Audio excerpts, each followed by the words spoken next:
Hey everybody, I hope you enjoyed the last two videos that I made with Carl. It's been a lot of fun. Let me know what you think on those, okay? So, the last two videos we covered static electricity, the basics of it, and charging methods, how objects gain and how they lose charge. And now we're going to get into the quantitative aspects, so we're going to be doing a little bit of math here, okay? So, starting off, we have learned quite a bit about charge, okay? But charge is measured in what we call coulombs, okay? So coulombs, abbreviated with big C, is equal to how many electrons we have. So 1 coulomb is equal to 6.25 times 10 to the 18th electrons, okay? Charge is measured in how many excess electrons we have or the lack of electrons if it has a positive charge. The other thing we're going to be covering today is Coulomb's law, which just means the electrostatic force. Okay, it's a force measured in newtons, but remember the force could be attraction or repelling depending on the charges of the objects. Okay, so Coulomb's law states that there's an electrostatic force between two objects that are placed a certain distance apart. Okay, and that electrostatic force is proportional to how much charge those objects have, and the variable Q is charge, okay, and measured in coulombs. So there's going to be two objects with two different charges. They might be the same charges depending on the problem. Okay, and D is the distance between each object. Okay, so the electrostatic force is proportional to how much charge we have, but it's also an inverse square of the distance between those two objects. What that means is that if we continue to spread these objects apart and that distance gets greater, remember this is in the denominator. If that gets larger and larger and larger, it makes the whole expression smaller and smaller and smaller. So if we increase that distance, this electrostatic force is going to decrease, but it's not going to decrease at a constant rate. It's going to decrease as a square of the distance. So if we, let's say if we double the distance between these two objects, that force will decrease. It'll be 1/4 of the original value, okay, instead of 1/2. Okay, so let's do a few examples here. So you might have done this before, but just imagine you were dragging your feet across the carpet and then you touch the doorknob, okay, and you got a shock from that. Let's say if you had a charge of -5 times 10 to the -17th coulombs, we want to know how many electrons were transferred to the doorknob. Okay, but we know that 1 coulomb of charge is 6.25 times 10 to the 18th electrons. Okay, well if we have -5 times 10 to the -17th electrons, all we need to do is multiply that number by 6.25 times 10 to the 18th electrons.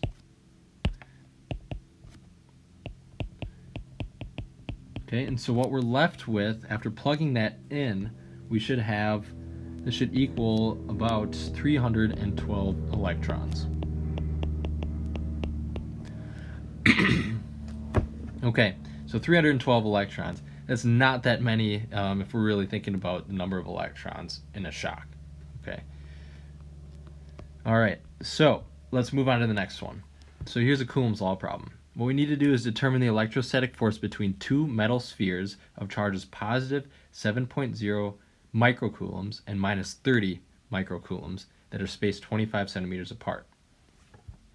You might have seen this before. This is micro, which is a prefix for 1 millionth. So if you see that symbol, take that number times 10 to the -6. Okay, 10 to the -6. All right, and whenever we work through problems, make sure you list out your known values. So Q1 is 7.0 times 10 to the -6 coulombs. Q2 is -30.0 times 10 to the -6 coulombs. K is the electrostatic constant, and that will always be provided to you, so 9 times 10 to the 9th Newton meters squared per coulomb squared. It's not important that you know that unit. It's just a unit for a constant. Okay, so distance is 25 centimeters, but remember we need to be in base unit for distance, which would be meters. So 25 centimeters, 25 divided by 100, we get 0.25 meters. We're trying to figure out what the electrostatic force is. Okay, so here's Coulomb's law, and all we got to do is plug it all in, because all we're looking for is the force, and it's already solved for that. So 9 times 10 to the 9th times 7 times 10 to the minus 6 times minus 30 times 10 to the minus 6. All divided by 0.25 squared. So make sure you square that 0.25 first, otherwise you have an order of operations error. Okay. So after plugging that into your calculator, you should get a value of about minus 30.2 newtons. Okay. Notice that we have a negative sign here. Okay, and that's because one of our charges was negative and the other one was positive. Okay, if we have a negative sign for a force, for electrostatic force, that means it is a force of attraction. Just recall that if we have opposite charges, they're going to attract, and like charges are going to repel. So if we have a positive force as an answer, it'll be a force of repulsion, or a repelling force. Okay. Let's move on. Example number 3. So, determine the distance. This time we're going to figure out what the distance is between these two metal spheres, each with a charge of negative 6.2 times 10 to the minus 6 coulombs, when the force between them is 0.75 newtons. Okay. So I already did a little bit of algebra here because I'm not really assessing the algebra at all. We're always going to start with Coulomb's law, but let's fill out what we know first. So the electrostatic force is 0.75 newtons. Q1 is minus 6.2 times 10 to the minus 6 coulombs. Q2 is minus 6.2 times 10 to the minus 6 coulombs as well. K is our electrostatic force constant, 9 times 10 to the 9th Newton meters squared per Coulomb squared. We're trying to figure out what the distance is. Okay, so starting out with Coulomb's law, what we did here is started out with the electrostatic force, did a little algebra to get distance by itself. I know some of you like to just plug numbers in and solve it that way. I like to do the algebra first because then I don't have to deal with extra numbers and that sort of thing, okay? Or have other issues with just calculating things. This is just the way I like to do it. If you like to do it the other way and it works out for you, that's great, okay? So let's plug these values in. So distance is equal to the square root of the electrostatic constant times both those charges divided by the electrostatic force. So we have 9 times 10 to the 9th. All right, since both of these are the same charge, what I can do here is have 6.2 times 10 to the minus 6, close that parentheses, but we're going to square that. Otherwise, if you don't like to do that, just do minus 6.2 times 10 to the minus 6 times minus 6.2 times 10 to the minus 6. That's fine. It'll come out the same. Then we're going to divide that by the electrostatic force, which is 0.75 newtons. Okay.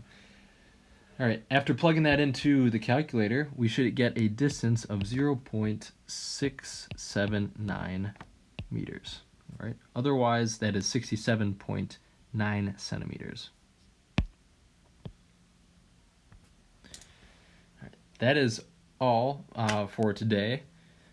Let me know if you have any questions. The office hours are in the morning, 10 to 11 a.m., and in the afternoon, it's actually 2 p.m. to 3 p.m. every Monday, Tuesday, Thursday, and Friday. I know in that intro video I said the second office hours is from 1 to 2. That was incorrect. Sorry about that. It is actually from 2 to 3. So even if you emailed me during that other time, I'll probably still answer. But don't be afraid to shoot me some questions and or whatever. And I'd also like you to just let me know how you feel about the videos. I've been putting a lot of work into it, been having a lot of fun, and we're just going to keep making more videos, okay? So that's all for today. Take it easy and stay safe, everybody. See ya.